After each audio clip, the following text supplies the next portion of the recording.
waxaa maanta noo qabsoomay kulankii guddiga joogtada maanta ay taariikhdu tahay 27 bishii 7 2022 kulankeena wuxuu ku saabsanaa ansixinta ajandayaasha guddiyada golaha ayagoo la ansixiyay dhammaan guddiyadii ajandayaasha ay soo diyaarsadeen hawsheenana waxay noogu dhamaatay si qurux badan waxaa kaloo jiray xogayaha aqalka oo soo gudbiyay shuruucdii la taala golaha iyo warbixino kale oo qaas ahayd oo ku saabsanaa shuruucda guud ahaan golaha la yaala marka golaha wuxuu diyaar u yahay in uu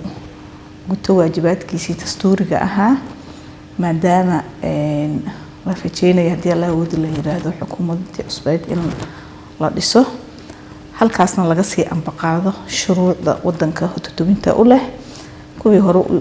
u yaalay iyo kuwa kale oo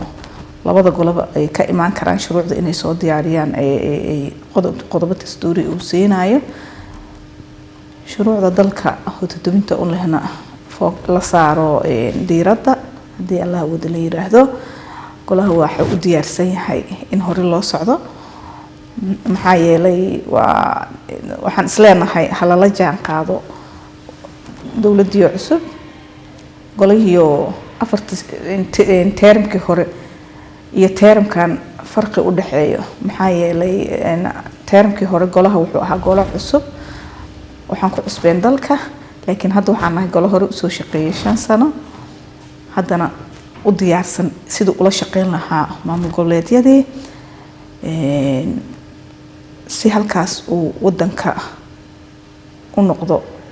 wadan hore u socdo horumarka dalka iyo dadkana laga shaqeeyo aad iyo aad u mahadsantihiin